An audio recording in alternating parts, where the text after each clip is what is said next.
Bonsoir, merci.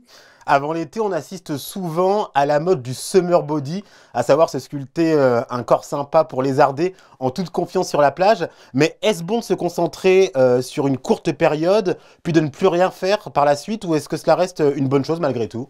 Alors, l'avantage de cette motivation qu'on trouve à l'arrivée des beaux jours tous les ans, c'est que ça permet de passer plus de temps souvent en extérieur. On va refaire un petit peu soit de course à pied, soit de randonnée. On va faire plus de sport. Donc, l'effet plus de sport grâce à cette motivation-là, elle est intéressante.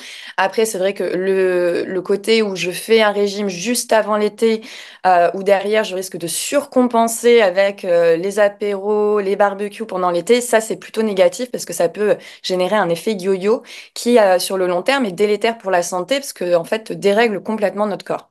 On va rentrer dans le vif du sujet, hein. Quelles sont les clés, selon vous, pour aborder sa rentrée sereinement? L'organisation. C'est vraiment, c'est vraiment ça la clé, c'est d'être réaliste en fait. Donc, ce que je dis souvent, c'est prendre son agenda, le poser devant soi et de se dire, OK, concrètement, qu'est-ce qui est faisable? Parce que souvent, on se dit, j'ai envie de faire ci, j'ai envie de faire ça, et puis je veux m'inscrire à tel club, et puis je veux prendre telle chose.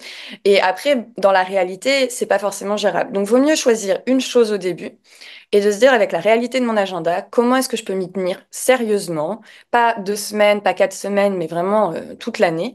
Et puis, ensuite, de faire en sorte que ça fonctionne. Et si, admettons, là, on est au début septembre, si ça, on arrive à intégrer dans son agenda, dans son organisation, une activité et qu'à Noël, eh ben, on a tenu, pourquoi pas à la rentrée de janvier en rajouter une deuxième.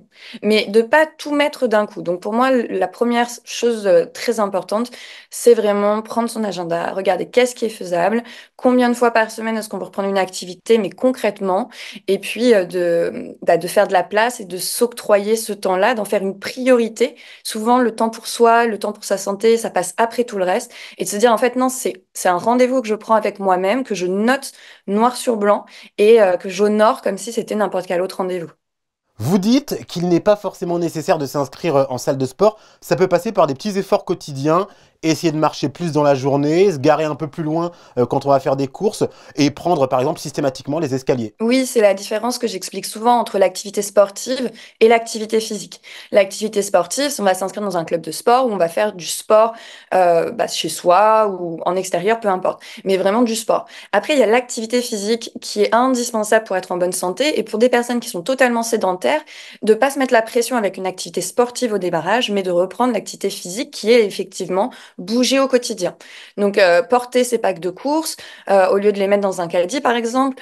Vous l'avez répété, se garer plus loin quand on va faire ses courses, descendre une station de bus ou de métro plus tôt quand on prend les transports en commun, toujours prendre les escaliers au lieu de prendre les escalators ou l'ascenseur.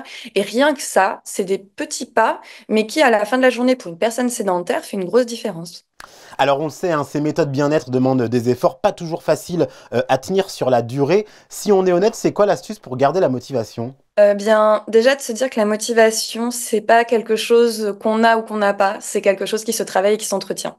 Et donc, tout le monde a des moments où on est moins motivé et c'est normal. Donc déjà, de se déculpabiliser quand on a un moment où on a moins envie, de pas se dire ça y est, c'est foutu, tous mes efforts, etc. Se dire, ok, bon, cette semaine, c'est une semaine sans et c'est ok. Et souvent, je dis never miss twice. Donc on essaye de pas rater 2 fois. C'est-à-dire que rater une fois parce qu'on a un imprévu, parce qu'on est très fatigué, etc., ça peut arriver. Mais jamais 2 fois. C'est-à-dire qu'on se reprend direct et on essaye tout de suite de se dire comment est-ce que je fais pour que demain je puisse ne pas louper ma séance. Et en fait, de se dire que c'est vraiment la rigueur qui va prendre le relais et que la motivation finalement c'est juste l'impulsion du début.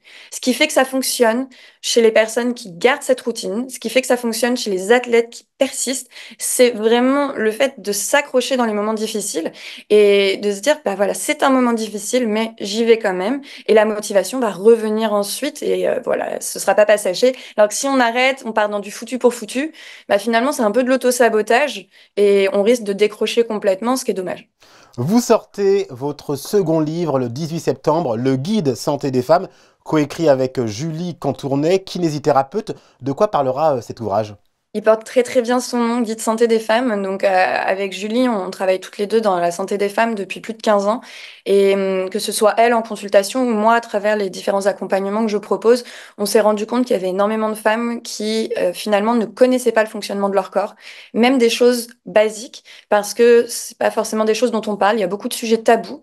Et donc on avait à cœur de proposer un livre grand public qui permette finalement de lever le voile sur tous ces sujets tabous et que nous, en tant que professionnels du sport et de la santé, on n'entende plus, ah mais je ne savais pas, comment ça se fait que j'apprends que mon corps fonctionne comme ça au moment où j'ai un problème.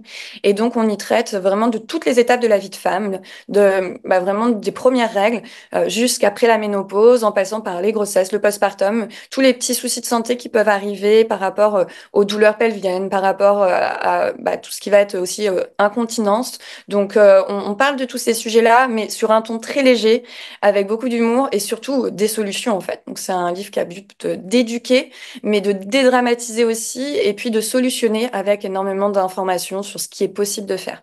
Merci Alexia Cornu, vous êtes coach sportive, experte en physiologie féminine et on a pris bonne note de tous vos conseils. Merci, avec plaisir.